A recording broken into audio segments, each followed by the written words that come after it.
Time is produced by John DeSando. Listen to shows and read reviews online at wcde.org. I'm John DeSando. And I'm Mary Urena. And this is It's Movie Time. Get out the popcorn. Okay, Mary, what do you got for a Christmas show? Well, we watched Ma Rainey's Black Bottom. That's a strange title. It is, and it didn't play out the way I thought it would as to what the title meant. Ah. What about you? Yeah. Well, I was very interested to see what Chadwick Boseman's last performance was. And unfortunately for Viola Davis, this takes over. It does. You just cannot avoid thinking about him dying before we all saw this. And Viola Davis is so great as Ma Rainey. However, the film really, would you say, really is about Levy? It is. It's about Levy. It's about the band as they wait for Ma Rainey to arrive to this recording session. And as I understand it, and I did not see the stage play, I've seen several of August Wilson's plays on stage. I have not seen this one, but as I understand it, the play itself is 2.5 hours, and they're waiting for her for an hour to arrive at the recording session. And in the play, you actually do wait for her to arrive. You don't even see Ma Rainey for an hour. But in this case, because it's an 1.5-hour film, and you have Viola Davis, there are a few scenes of Ma Rainey prior to her arrival at the recording session. Yes. But that still doesn't negate the fact that their majority of the initial movie is focused on her band and particularly Levy and how their stories and circumstances develop. And he is magnetic. Chadwick Boseman. He's a hotshot. He plays a hotshot cornet player, and just doesn't want to do it the old way. No. And Ma is just certain that she's going to, along with her ice cold Coca-Cola, she's having it her way. She's commanding the respect of a system that is rigged against her through racism and genderism. Yes. So she's using what power she has, which is they want her voice to record and make money at this record company, and she doesn't give it to them with ease. No, she does not. And you're right. I mean, it's 1927. Mm-hmm. It's somewhere. She's, of course, the queen of the blues, and Boseman is playing Levy, who is really a prince of jazz. I mean, he really wants to jazz up their blues, and she's resisting it. So you're right. Wilson has some really nice tensions here. Not the least of which is the racial tension. I mean, these guys are constantly negotiating with the white agent and owner of the studio for their pay.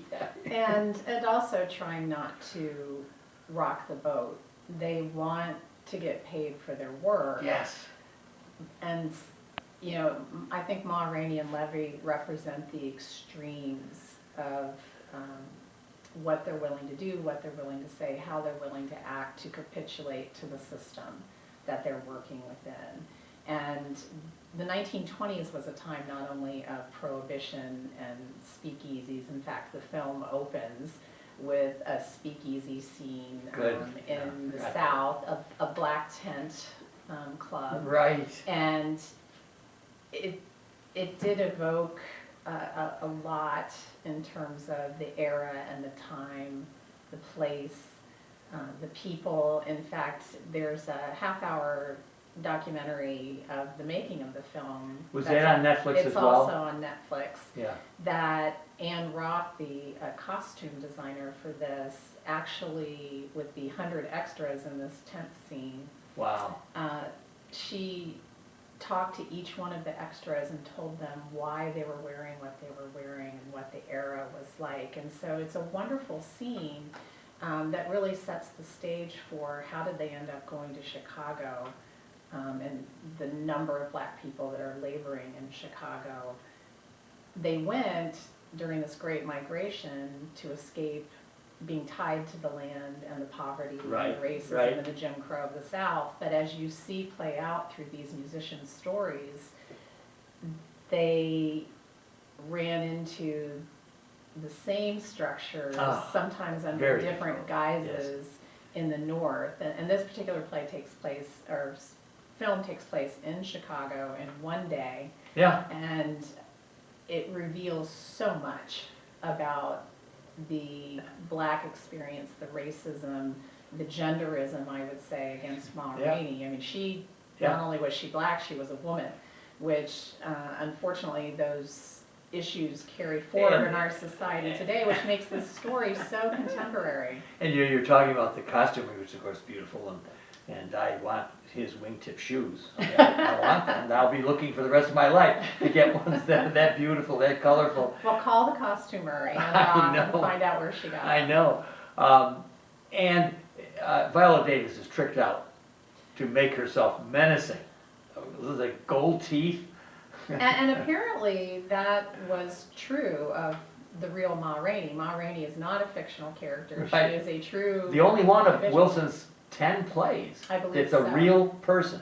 I believe so. Yeah. And I would say, based on what little is known about Ma Rainey herself and the research that I was able to find, there were aspects of how they portrayed her that were true. The gold teeth, heavier set. Oh my gosh, she was Very gaudy makeup and costumes. That was her look for the era. But, you know, whether some of the other aspects of how the character were portrayed Right. were true may have been fictional license to I think represent so. all women and all Blacks during Yeah. this time and what they had to fight Yeah. for respect and dignity. Yeah, and I wonder if her pushing the point about her nephew, I think, the stutterer, was true or not, because it's a very important You know, I little don't. piece of business. It is a very important piece of business because she uses it as leverage for this is what I want. Yeah. And we referenced the title earlier, I'm gonna come back to it now. Ma Rainey's Black Bottom is kind of the tension that exists between Levy and Ma, because as you said, Levy wants to jazz it up, but Ma has a particular way that she wants this blues song called Black Bottom Yes. to be recorded, and it includes her stuttering nephew Sylvester so that he can get paid. Oh, I know, and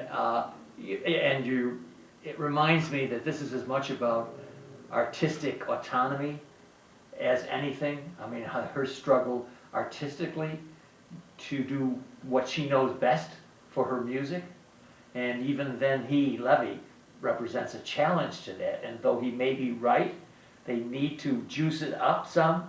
She's also right. What she sings when she sings it is really beautiful. And then Davis definitely in a fat suit.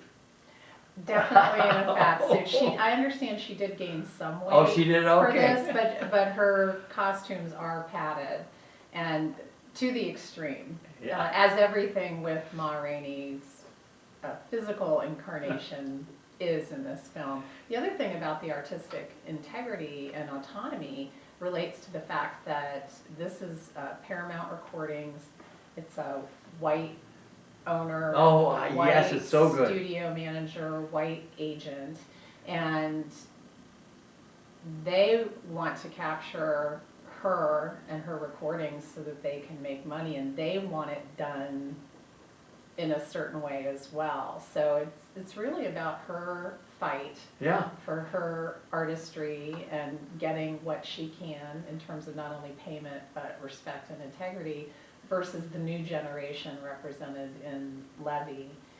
But Levy is a scarred individual, which is Sure. revealed during the conversations that the musicians have. And there's one scene where Chadwick Boseman has basically a monologue Yeah. of sharing Levy's backstory that moved me to tears. Oh, yeah. It was so It's a long powerful. one. I think the one you may be referring to is almost 5 minutes. Yes, and That it's is so, extremely long in film. and very powerful. Yeah. He does quite a good job. As we're kind of closing out, I want to remind everybody. First of all, this is a good chance to familiarize yourself with August Wilson's work, and I think Netflix is committed to presenting them all. And Netflix with Denzel Washington, who we should mention, Sure. is the producer of this. And in fact, August Wilson's estate, as I understand it, actually selected Denzel Washington Sure. to bring all of the August Wilson plays. And I don't know if it's all of them or just the Pittsburgh cycle. This play Well, which of course this really isn't. it's Because it's it's Chicago. part of the I know. Pittsburgh cycle. I know it. Because it represents the Black American story in the Right. 1920s, which, if you're familiar with his plays, he did one play to represent each decade in the 20th century. This one represents the 1920s and was the second one that was written and produced on stage. So Yeah. it's a great opportunity if you can, which we can't see anything on stage right now, to see But this film. it works because particularly in Fences and here, Yes. the locations are very limited. So it takes itself, first of all, to give you the stage experience without beating you up on the fact. Yes, it very much felt like a stage play on film. Yeah, and I like that because I'm a theater person, as As you am are. I, As yes. you are, yeah. So Mary Arena, the film is Ma Rainey's Black Bottom. What grade do you award it? Oh, Mary, This you were tough. is I know an you're A- tough. No, actually, this is an A film all the way. and I have to agree with you. And it's not just because we're being nostalgic about Chadwick Boseman. He really should be nominated. He should, and I think it'll be interesting to see whether they place him in the supporting or the lead actor, because he's really on screen more than Viola Davis. Listen, is I read the other already. day it was going to be lead actor. He should be. Yeah. It's an amazing performance, and if this was going to be his last performance on film, he left us with an incredible gift. Right.